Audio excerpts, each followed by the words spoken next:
Buenas, mi nombre es Javier Reyes y hoy le vamos a explicar cómo se puede resolver un circuito RLC críticamente amortiguado. Lo primero que tenemos que determinar es si el circuito está totalmente en paralelo o está totalmente en serie. Cuando el circuito está totalmente en paralelo o en serie, se puede utilizar con fuentes o sin fuentes. Y lo que tenemos que determinar en este tipo de circuitos RLC es si es sobreamortiguado, críticamente amortiguado o subamortiguado. Para esto tenemos que utilizar como ejemplo este circuito. En este circuito tenemos resistencia y tenemos dos elementos que son los que almacenan corriente, que vendrían siendo la bobina que tenemos aquí de 1 Henry.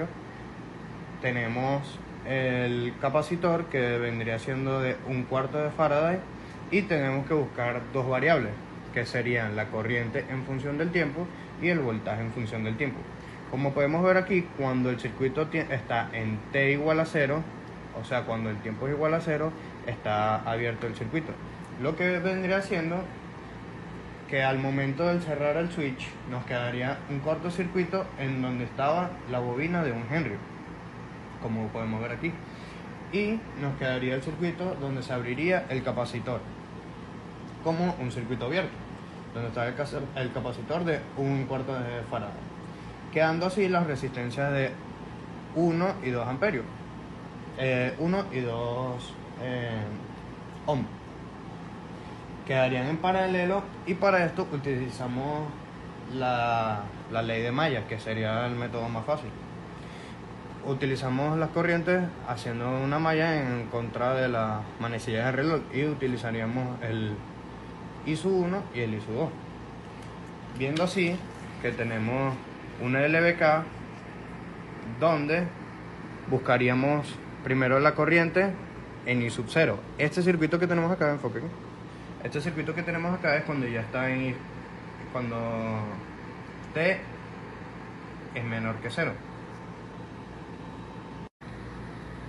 Cuando el circuito está en T menor que 0, utilizaríamos una LVK y una parte de la ley de Ohm, que sería básicamente la corriente por la resistencia nos daría el voltaje cuando el tiempo es 0.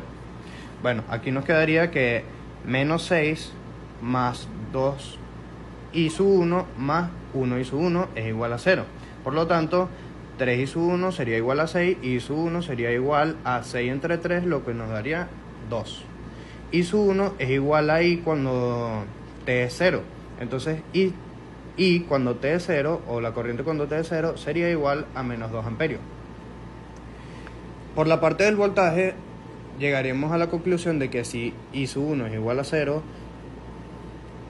tendríamos que el voltaje es menos 2.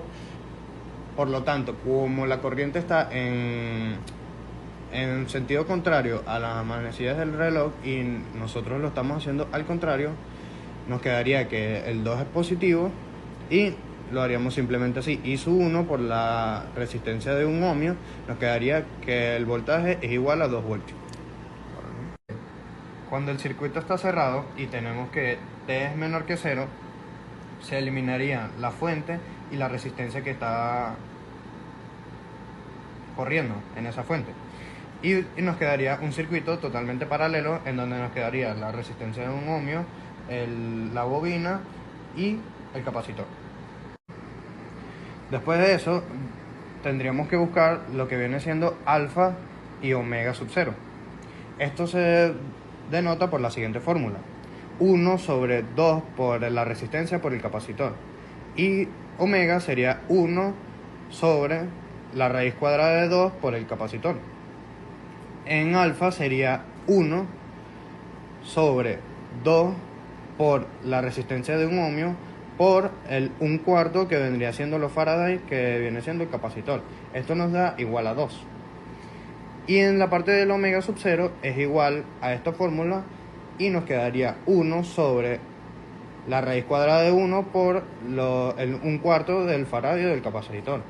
Y nos quedaría que esto es igual a 2. Por lo tanto, podríamos decir que en esta parte alfa es igual a omega sub 0.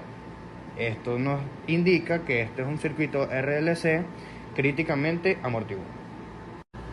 Bueno, mi nombre es Diego Rodríguez y ahora que mi compañero explicó el paso 1 y el paso 2, yo les voy a hablar sobre el paso 3 y el paso 4, donde técnicamente en el paso 3 tenemos que aplicar la derivada en voltaje y en corriente. Vemos que ya haber encontrado voltaje y corriente le agregamos estas constantes, A sub 1 y A sub 2 multiplicado por T. Esto todo multiplicado por Euler elevado a menos alfa de T. Igualmente aquí en la corriente. Entonces, aplicando las derivadas en cada una de ellas, decimos que la derivada de corriente multiplicado por cero positivo va a ser el voltaje de la bobina, que va a ser igual a la bobina multiplicando la derivada, y nos quedaría que la derivada de esto sería el voltaje de la bobina sobre el valor de la bobina. Y por la parte del voltaje, de la derivada del voltaje, vemos que sería la corriente del capacitor, que sería igual al capacitor por la derivada, y esto nos quedaría en que la derivada del voltaje sería la corriente del capacitor por el valor del capacitor. Entonces, yéndolo más prácticamente, vemos que el voltaje de la bobina sería igual al voltaje del capacitor multiplicado en el tiempo de cero sería 2, y la derivada de la corriente sería 2 entre 1 y sería 2 también. Bueno, ahora pasando por la parte de la corriente, sería que la corriente del capacitor sería, lo sumaríamos con la corriente de la bobina más 2 sobre la resistencia de un ohmio, y esto sería igual a 0. Luego veríamos que la corriente del capacitor menos 2 más 2 sería 0 también, y esto determinamos que la corriente del capacitor sería 0. Entonces, yendo a la derivada del voltaje, vemos que sería igual a 0 sobre un cuarto, y esto sería 0. Entonces, recapitulando todos los resultados que hemos obtenido, vemos que la corriente según el tiempo de 0 sería menos 2 amperios, la corriente, el voltaje de 0 sería 2 voltios, la derivada del voltaje sería 0 y la derivada de corriente sería 2 amperios. Entonces, pasando al cuarto paso, ahora pasaremos al cuarto paso, que sería buscar las constantes. Para esto, la constante que anteriormente les mencionamos, que era A sub 1 y A sub 2. Para esto comenzaremos con I de T, que sería igual a A sub 1 más A sub 2 multiplicado por T, multiplicado por Euler a la menos alfa por T. Entonces esto lo volveremos a 0, que es cuando el switch se cierra, y nos quedaría que la corriente de 0 va a ser igual a lo mismo que teníamos anteriormente, que sería A1 más A2 multiplicado por 0, multiplicado todo esto por Euler a la menos alfa de 0 en este caso, ya que estamos evaluando la T en 0. Entonces nos quedaría que menos 2 sería igual a A sub 1 más 0 por Euler de 0. Entonces sabemos que cualquier número elevado a la 0 sería 1. Entonces nos quedaría que menos 2 va a ser igual a 1, y ahí hallamos nuestra primera constante.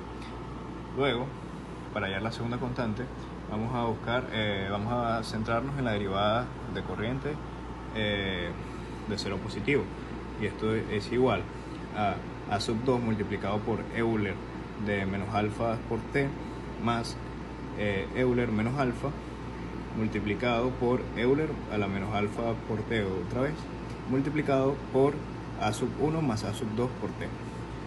Luego decimos que 2 sería igual a sub 2 por Euler multiplicado por Euler a la menos alfa multiplicado por 0, multiplicado por Euler a la menos alfa por 0 menos alfa por Euler elevado a menos alfa por 0 multiplicado por A sub 1 más A sub 2 por 0.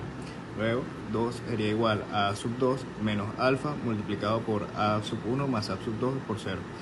Luego 2 igual a sub 2 menos A sub 1 por alfa, y esto nos quedaría que 2 sería igual a sub 2 menos 2 por 2.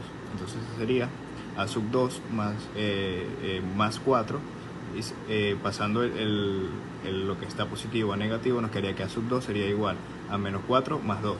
Entonces nuestro A2 sería menos 2, y esta sería nuestra última constante. Bueno, reemplazando nuestras dos constantes que ya hallamos anteriormente, lo aplicamos en la fórmula general y decimos que I de T sería menos 2 de T multiplicado por T por Euler del menos 2T amperios, ya que estamos buscando corriente. por la parte del voltaje sería la fórmula con las constantes, que sería A sub 1 más A sub 2 por T por Euler a la menos alfa de T. Entonces decimos que el voltaje en el tiempo de 0 será igual a sub 1, y ya sabemos que A sub 1 es igual a 2. Entonces en la derivada de voltaje en 0 positivo sería igual a A sub 2 menos el alfa de A sub 1 multiplicado por A sub 1. Entonces esto nos quedaría de que 0 es igual a A sub 2 menos 2 multiplicado por 2. Entonces A sub 2 sería 4. Entonces para hallar el voltaje nos quedaría que el voltaje de T sería igual a 2 más 4 multiplicado por T multiplicado por Euler elevado a la menos 2 por T en voltios. Y eso sería toda la explicación de los 4 pasos, cómo resolver el circuito de RLC en críticamente amortiguado. Bueno, por último vamos a presentar los resultados que vendrían siendo estos. Y cuando el tiempo es 0, o la corriente cuando el tiempo es 0, nos quedaría igual a menos 2 amperios. El voltaje cuando el tiempo es 0 nos quedaría que es igual a 2 voltios. La derivada del voltaje en función del tiempo nos quedaría que es igual a 0. Y la derivada de corriente en función del tiempo nos quedaría que es igual a 2. Entonces podemos concluir que para encontrar y determinar qué tipo de circuito es un circuito de RLC, ya sea sobreamortiguado, críticamente amortiguado o subamortiguado, tenemos que utilizar las ecuaciones diferenciales de segundo orden, ya que en este circuito que tenemos como ejemplo tendríamos dos variables que buscar, que serían la corriente en función del tiempo en el circuito original y el voltaje en función del tiempo. Muchas gracias.